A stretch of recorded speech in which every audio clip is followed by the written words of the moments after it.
My name's Pat Brown. I'm the founder of a company called Surv. I started it in Little Compton, Rhode Island, which is the smallest town in the smallest state. And when I was in college, my family went wealthy to poor relatively fast. Parents lost their job. We lost our house. Our parents split up. And I needed a way to pay for schools. So I just knocked on every door in my town and said, hey, you can rent me and I'll do whatever you want. And that business was called Rent Sons at the time. And the tagline was quality service at the cost of an allowance without the complaining of an actual son. And that no complaining guarantee did wonders for me.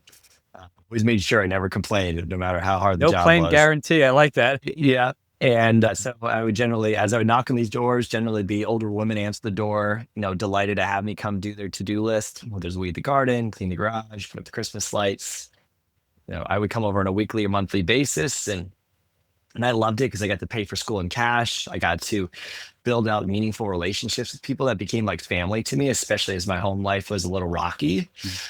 I got to learn all these interpersonal skills, these practical skills. I got to work around my schedule when I was going to college and also when I wanted to go surfing.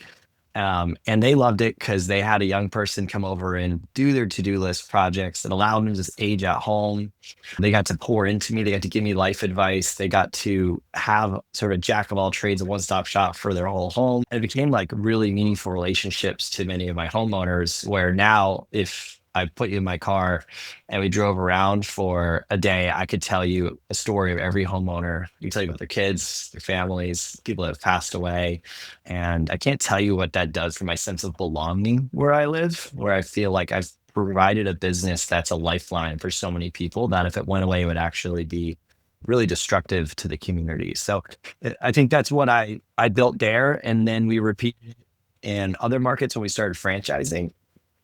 And I just love this business, and I would love to see people that have the same heart for their community bring it around to where they are, so that we can really see some like national impact in what we're doing. The original business was a success, but Pat took a detour into the world of high-tech water holograms and world tours with famous DJs. What brought him back to this community-focused business, and what is the powerful mission that drives him today? Find out next on the Franchise Freedom Podcast.